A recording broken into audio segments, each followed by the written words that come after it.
হাগ্ৰামা মহিলাৰীয়ে শ্বহীদ দিৱস পালন কৰিব সেইটোতো ভাল কথা মোৰ কাৰণে এইটো আশীৰ্বাদ হ'ব কিন্তু মই যেতিয়া ছাত্ৰ সংগঠনত আছিল তেতিয়াও তেখেতে মোৰ শ্বহীদ দিৱসে সদায় পালিছিলে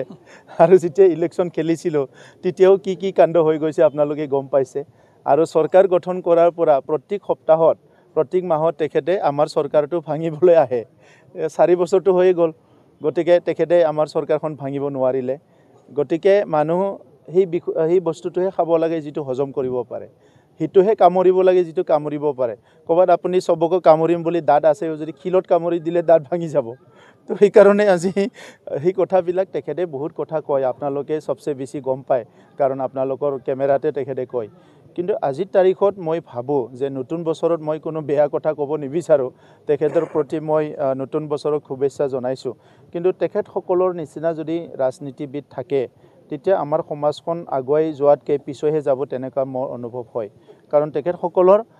তেখেতে এইকেইদিন কৈয়ে আছে যে প্ৰমোদ বড়া হাটাও বিটিসি বাঁচাও মই কৈছো তেখেতক যে তেখেতে মোক হাটাব বিচাৰিছে তাৰ মোৰ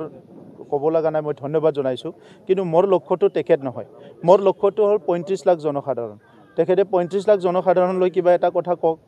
আৰু মোৰ লগত তেখেতে যদি ডিবেট কৰিবলৈ আহে কথা পাতিবলৈ মই সাজু আছো 17 বছৰত কি কাম কৰিলে আমি 5 বছৰত কি কাম কৰিলো এতিয়া আমি মাৰ্চৰ কাৰণে তৈয়াৰ কৰি আছো যোৱা 30 তাৰিখত সব জনগোষ্ঠীৰে আমি ভিজন ডকুমেন্ট ৰিলিজ কৰিছো অহা মাৰ্চ মাহত আমাৰ চৰকাৰখনে অনাগত দিনত আহা 50 বছৰত বিটিআৰ অঞ্চলৰ ৰাইজে কেনেকৈ আগুৱাই যাব আৰু অহা 5 বছৰত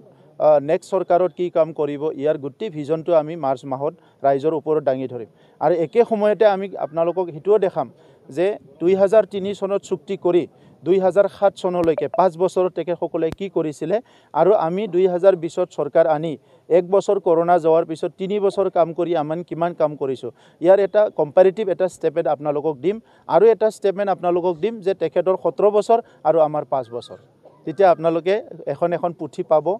হিটো তেতিয়া আপোনালোকে গম পাব